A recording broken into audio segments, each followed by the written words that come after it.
네, 백운계 시사 1번지 2부 시작합니다. 박진영 대구 가톨릭대 특임교수, 이은영 휴먼앤데이터 소장, 최수영 메시지 컨설턴트, 신성범 전 국회의원 네 분과 함께합니다. 이은영 소장 앞부분에 여론조사 얘기해 주셨죠? 네.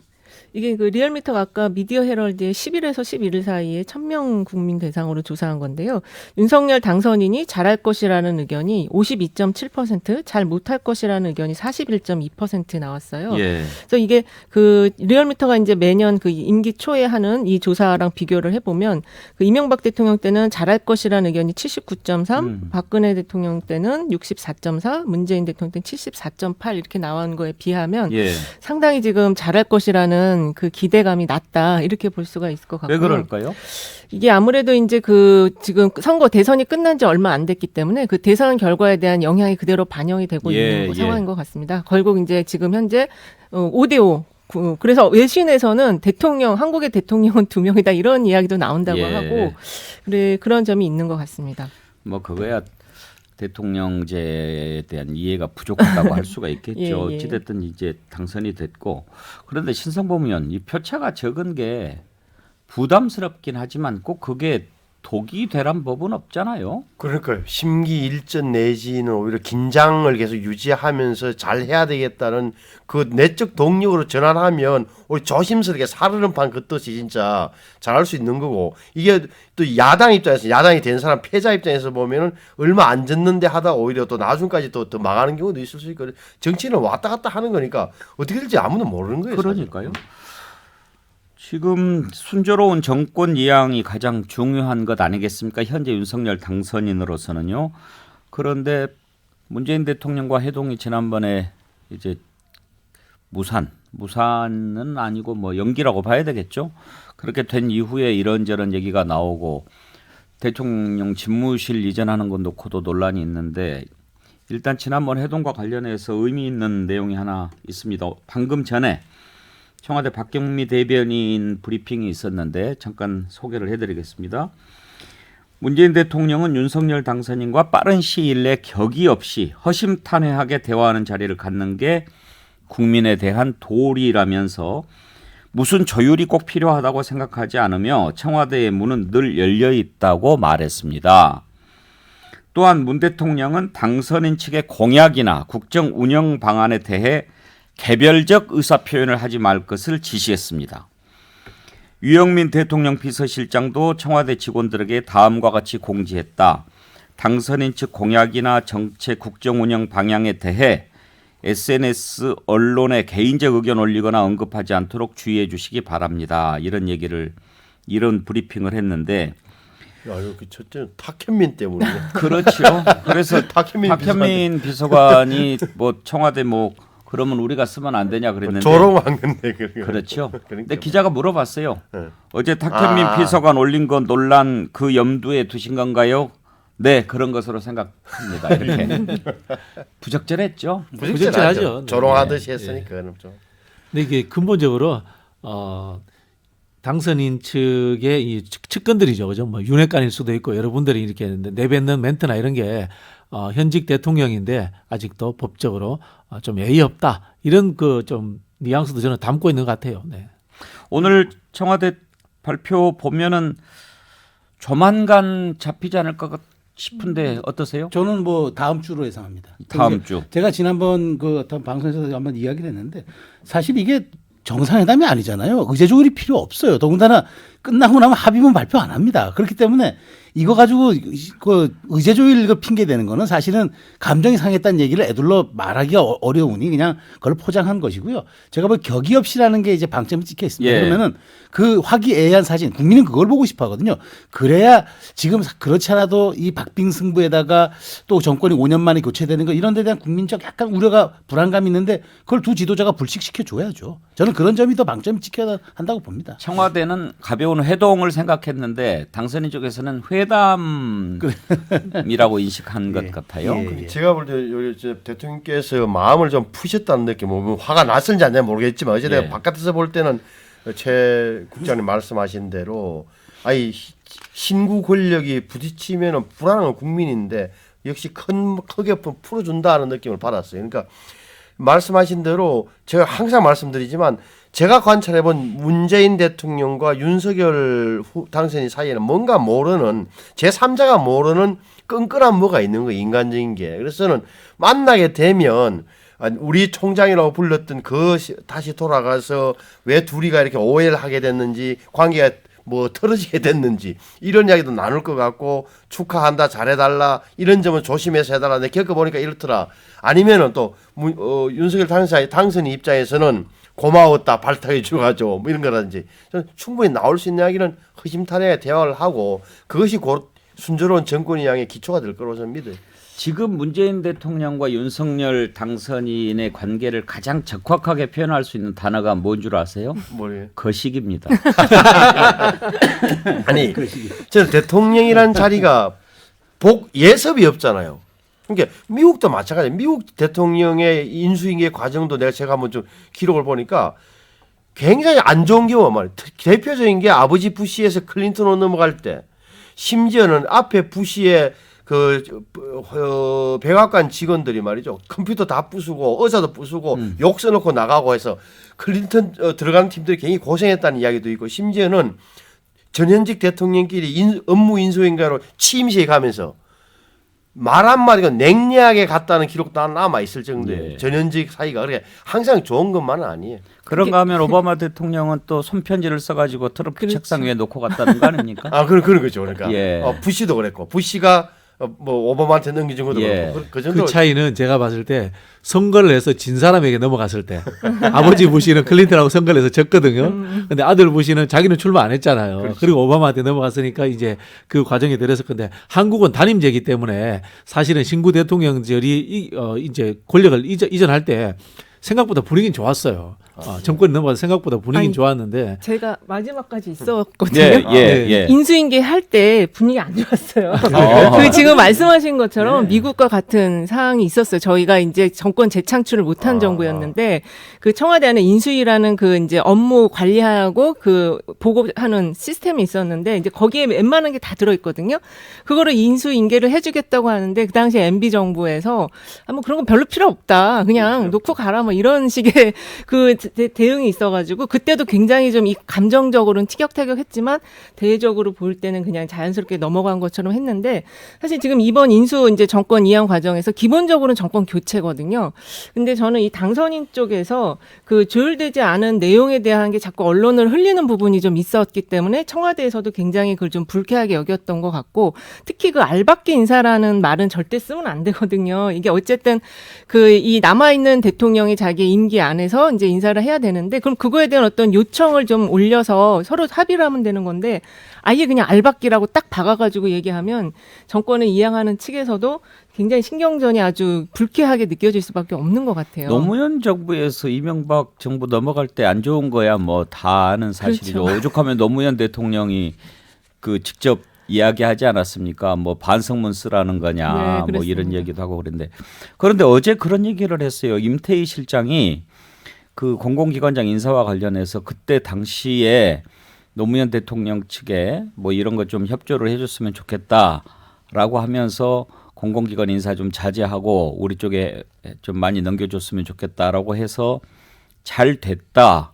그러면서 내가 처음 밝힌다. 어제 그 인터뷰에서 그렇게 얘기를 하더라고요. 마지막에 또 그런 일도 있었나요? 아니면은 임태희 실장이 좀 지금 정부에 대해서 그냥 하는 얘기인가요? 아니면 우리 이은영 소장 모르시는 사이에 그런 일이 있었어요? 그거는 이제 그 뭐 다 지나간 과거니까 각자의 해석에 따라서 다르게 받아들이고 다르게 지금 표현을 할 것 같아요. 더군다나 임태희 실장님은 그때 이제 당시 당선자 측의 사람이기 때문에 그렇게 얘기할 수 있는데 저희들이 그때 내부에 있을 때는 상당히 이제 그 노무현 대통령은 준비를 잘해서 인수인계를 해주고 싶었던 게 굉장히 강했는데 그거를 잘 성의 있게 받아들이지 않았었다. 그리고 뭐 우리가 알아서 한다 이런 입장이 되게 강했었던 것 같습니다. 예. 자, 대통령 집무실 얘기 좀 해보지요. 오늘 이제 후보지로 떠오르고 있는 두 곳 외교부하고 국방부 청사 현장 방문을 합니다. 그래서 이제 결정을 한다고 하는데 뭐 대체로 국방부 청사로 지금 굳어진 게 아니냐 하는 얘기가 나오긴 합니다만은 아무래도 광화문 시대라고 윤석열 당선인이 후보 시절에 얘기를 했기 때문에 바로 국방부 가는 것도 조금 고민이 되겠죠. 그런데 오늘 또 김은혜 대변인이 브리핑에서 뭐라고 했냐면 봄꽃이 지기 전에 국민들에게 청와대를 돌려드리겠다. 청와대는 안 간다는 것을 거듭 확인했습니다. 그러면 최수영 컨설턴트 네. 봄꽃이 지기 전에 확실한 건 이제 안 간다는 거죠. 안 간다는 거죠. 지난번에 또 가능성 제로라고 예, 했는데. 이 얘기는 뭐 가능성 1도 없다. 이제 청와대에서 그 업무 인수인 게 그러니까 시작을 하는 거는 이제 아니다라는 얘기를 했는데 이제 중요한 건 이제 그러면 이제 용산이냐 광화문이냐잖아요. 뭐 다 일장일단 있는데 저는 가장 중요한 건 국민 여론이라고 봅니다. 근데 지금 용산이 약간 지금 국민 반발에 여론 반발에 부딪혔어요. 그러니까 누가 생각해도 이거는 소통인가 아니면은 방점이 뭐지? 뭘 강조하고 싶은 거지? 그냥 청와대 밖으로 나오겠다는 건가? 이제 이거는 중요한 거죠. 그러니까 사실 권위주의 잔재를 청산하겠다. 재앙적 대통령제를 내가 청산하는 차원에서 나가겠다는 거잖아요. 국민 곁으로 다가가겠다. 근데 용산은 그러기에 물론 공원을 거기를 뭐 미국 백악관 앞처럼 공원화하겠다는데 시간이 또 상당히 걸려요. 그거 하다 보면은 벌써 해지 나갑니다. 그래서 저는 이런 것들이 너무 그 우선순위에 너무 여기에 과도하게 사실은 일을 잘하는 게 중요하지 어디서 하느냐는 별로 중요한 게 아니잖아요. 그래서 저는 이게 본말이 혹시 전도되는 그런 결말이 될 수도 있겠다. 그래서 저는 너무 이게 소탄 대시를 하는 것 아닌가 싶어서 이건 좀 주의 깊게 좀 해야 될 것 같아요. 너무 이거는 속도가 아닙니다. 이건 방향입니다. 사실 천도에 가까운 그런 일일 수 있죠. 대통령 집무실 옮기는 거. 청와대가 사실 없어지는 건데 이은영 소장님 이거 여론조사 좀 돌려볼 필요가 있는 주제 아닌가요? 이거는 돌려볼 필요가 있는데 지금 이 이전과 관련해서 왜 대통령 신임 당선인께서 안 들어가려고 저렇게 그러니까 이제 이전하는 부분에 포인트가 있는 게 아니고 왜 안 들어가려고 하시는가 이게 더 지금 궁금한 사항이고요. 그러다 보니까 이제 그 역대 그 청와대 대통령 임기 말에 그 불행한 이게 지금 자신에게 올 거에 대한 어떤 방어가 아닌가 이런 심리적인 어떤 요인들을 많이 찾고 있는 것 같고요. 지금 그 전까지는 이 용산 이전과 관련해서 아주 그렇게 안 좋은 여론은 없었던 것 같아요. 근데 지금 이제 안 좋은 여론에 봉착했다라는 거는 그 이전 비용에 대한 부분이 이제 알려지면서 이렇게 많은 돈을 들여서 꼭 이전을 해야 되는가라는 여론이 좀 형성되고 있는 것 같아서 아마 다음 주쯤에는 이 주제를 가진 여론조사 결과들이 나올 것 같습니다. 신성범 의원 비용이 얼마나 들까요? 딱 제가 봤던 기사 중에 하나는 이제 행정안전부가 국방부 청사로 옮기면 청와대를 청와대를 없애고 국방부 청사로 옮기면 500억 원. 예. 외교부가 들어가 있는 현재 광화문의 서울 정부 서울사 별관 외교부 건물로 옮기면 1,000억 든다고 보고했다 인수위에 그 기사까지 봤어요. 근데 저는 금액이 문제가 아니고 제 생각 이런 거예요. 누구든지 하여튼 이 구중궁거린 지금의 청와대에서 나오고 싶어 했잖아요. 김영삼 전 대통령도 마찬가지였고 무엇보다도 문재인 전 대통령이 마찬가지로 아주 강한 의혹을 가했었는데 2019년인가 유홍준 전 그 양반이 발표했던 유홍준 그 있잖아요. 왜? 예, 유만한 소장. 예. 그걸 기억 남는데 집무실 옮기기까지는 아무 문제 아닌데 뭐랄까 영빈관과 헬기장 주요 기능 대체 부지를 광화문 근처에서 찾기가 힘들어서 포기합니다라고 발표했던 게 3년 전이에요. 2019년. 그러니까 이걸 알면서도 이런 과정을 알면서도 윤석열 후보는 뭐 경선 때도 마찬가지로 계속 이야기를 했던 건데 이제 똑같은 문제에 봉착하게 되니까 다시 한 번 더 용산까지 갔던 거예요. 근데 여기에 대한 가능한 비판은 현실적으로 어려운 걸 몰랐냐? 라고 하는 대목이 하나 있는 거예요. 그러면 예를 들어서 저는 야당 후보로서 실무와 기술적인 것은 정보도 없는 상태에서 했다고 인정할 수밖에 없는 거예요. 사실은 그 부분은. 그럼에도 불구하고 저는 허허벌판에 새로 짓지 않는 이상 비용 문제는 발생한다. 또 만약에 정부의 어느 기존의 빌딩에 들어가게 되면 연쇄 이동은 불가피하다는 걸 전제로 해서 접근할 수밖에 없다.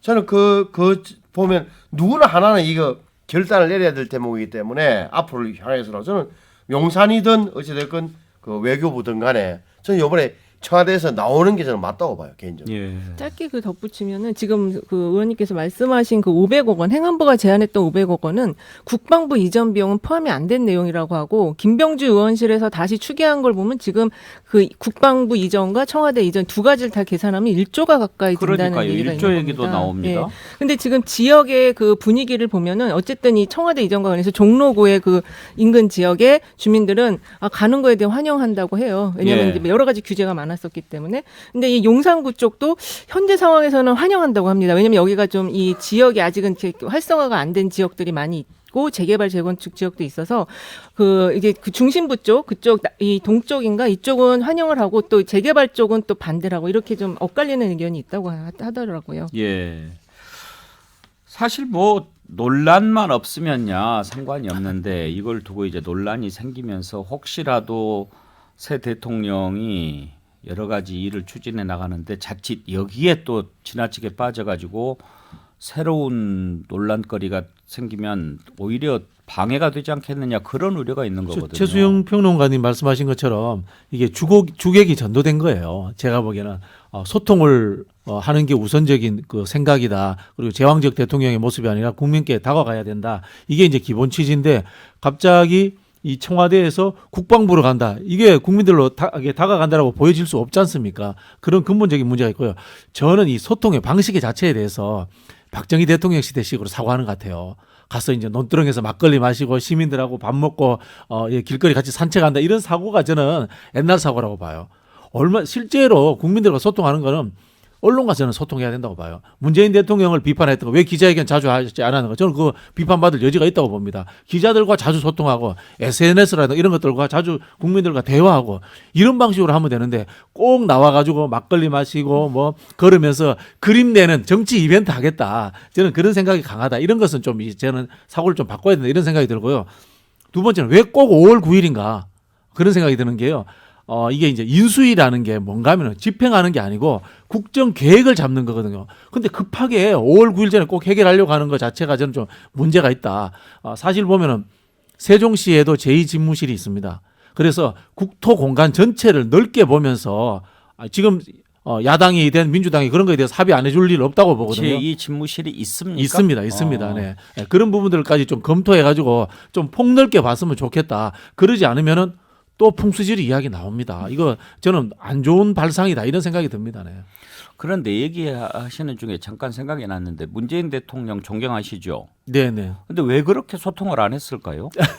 글쎄요, 잘할 것 같았는데. 그래서 제가 이 말씀드려요. 그래서 우리가 흔히 구중궁궐이다, 구중심처다 이야기하는 근거가 저도 청와대 의원실에 들어가 보는데 솔직히 대통령하고 말하기가 어려워져요. 왜 거기 가면은 일단 내려서 버스 갈아타고 들어가야 되죠. 줄 서야 되죠. 줄 서서 대통령하고 인사해야 되죠. 밥 먹으려고 그러면 수십 명이 앉아갖고 A번 테이블, 5번 테이블 뭐 딱 나눠져 있죠. 대통령이 저 멀리 있죠. 밤에 불러줍니까? 현역들 안 불러주는데. 그러니까 말을 못하는 거예요. 저 옆에 푹 찌르면서 우리 들어오면서 하는 이야기 있잖아요. 대통령한테 한번 해봐 하면 좀 더 쭈삣쭈삣하고. 그러니까 대표는 몇 말씀 하고 건배하고. 이게 사실은 지금까지 행태했다. 그러니까 문재인 대통령도 초기에 얼마나 말 잘하려 그러겠어요. 근데 안에 모든 정보가 다 들어와 있잖아요. 정부 부처 파견 다 나와 있죠. 그것도 엘리트 공무원들이 한 500명 된단 말이에요. 경호를 빼고. 근데 모든 걸 장관하고 통화 안 해도 당연히 수석을 통해서 하면 정부 돌아가는 거 착착착 지시가 먹히고 정보가 다 들어오는 마당에 굳이 기자들 만나봐야 잔소리 듣고 싫은 소리 듣는데 이래 되는 거 심리 형성이. 참 아쉬운 부분이에요.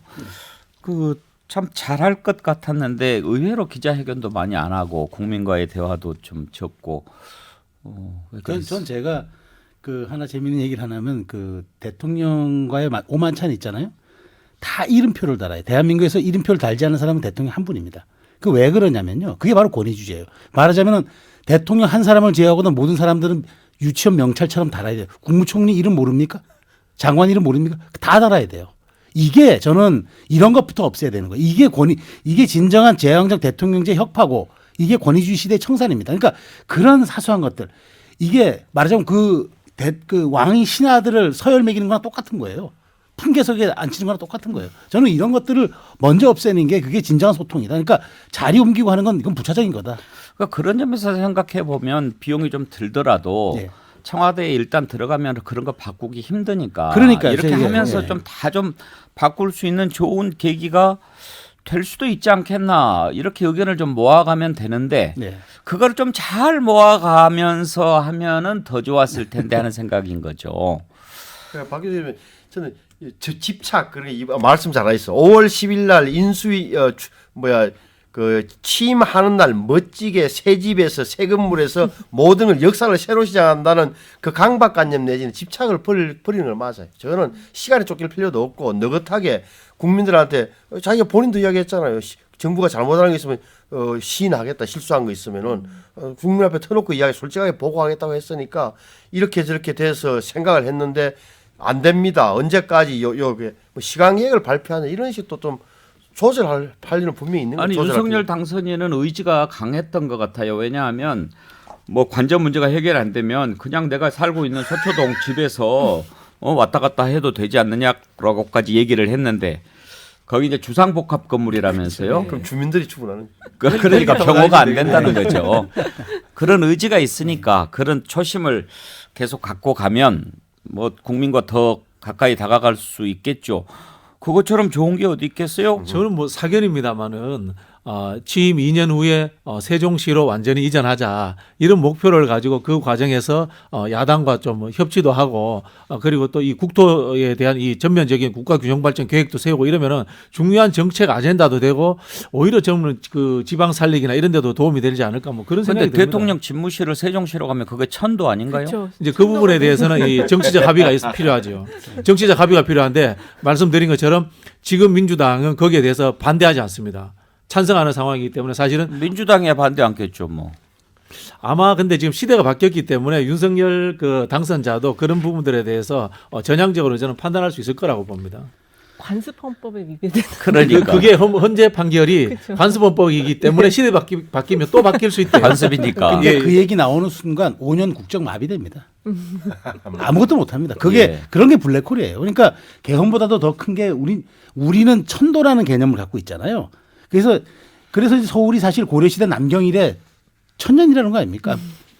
근데 이게 시대의 변화가 되는 게요. 20년 전하고 또 다른 게 지금의 서울은 글로벌 대도시이기 때문에 행정이라든가 이 공공기능이 없어지더라도 민간기능으로서 훨씬 더 발전할 수 있는 이 경제적 수도로서의 가능성이 더 높다라고 이제 사회적 합의는 저는 가능하리라고 봅니다. 그 부분. 근데 예. 그때 보면은 이게 여론이 확 반으로 딱 나뉘었거든요. 그러니까 이게 지금 그 문제가 다시 거론이 되면 똑같이 또 반으로 쫙 분열 또 예, 갈등, 갈릴 이게 수가 있어요. 불을 모두 명약관합니다. 이거는 청와대 이전도 결국은 지금 모든 국민이 지금 일단 그 이슈에 지금 지금 들어가 있지 집착하고 않습니까? 저는 그래서 이게 우선 본말이 전도됐다고 보는 게 그거예요. 그러니까 소통을 하겠다는 게 방점이 찍혀야 되는데 이게 이전 가지고 해야 되냐 말아야 되냐 가지고 지금 또 이게 양분되면은 이게 지금 벌써 1조라는 얘기가 나오는 순간요. 프레이밍에 들어간 겁니다, 이게. 코로나 대책부터 좀 들여다봐야 되는 게 그러니까요. 아닌가 싶어요. 그렇죠. 너무 많이 나오지 않습니까? 어떻게 보면 안철수 인수위원장 지금 코로나 특위위원장 맡고 있는 게 정말 독이 될 수도 있고 이게 결정적인 좋은 찬스가 될 수도 있고 그렇죠. 늘 안철수 위원장 하던 얘기가 있어요. 노무현 때 사스 있었다. MB 때 신종플루 있었다. 박근혜 때 메르스 있었다. 문재인 때 이제 지금 이거 뭐 코로나 왔다. 다음 정부에 또 그러니까 인플루엔자 질환이 또 온다는 거예요. 그걸 대비하는 거죠. 그럼 그동안에 문재인 정부의 그 득과 실을 다 분석하고 어떻게 앞으로 장기적인 로드맵 냈냐. 정말 중요한 과제입니다. 예, 귀하지 않은 시간이 어디 있겠습니까만 지금 이렇게 새 정부 출범 준비하는 시간, 지금 대통령 당선인 인수위원회 모든 국민들한테 정말 귀한 시간이죠. 오늘 백운계 시사 1번지는 여기까지 하겠습니다. 신성범 전 국회의원, 최수영 메시지 컨설턴트, 이은영 휴먼앤데이터 소장, 박진영 대구 가톨릭대 특임교수 네 분과 함께했습니다. 수고하셨습니다. 네, 감사합니다. 네, 참 긴 한 주였습니다. 코로나가 너무 극성을 부리는데요. 다시 한번 방역 수칙 꼼꼼히 챙기시는 그런 주말 되시기 바랍니다. 다음 주 월요일 오전 11시 백운계 시사 1번지에서 뵙겠습니다.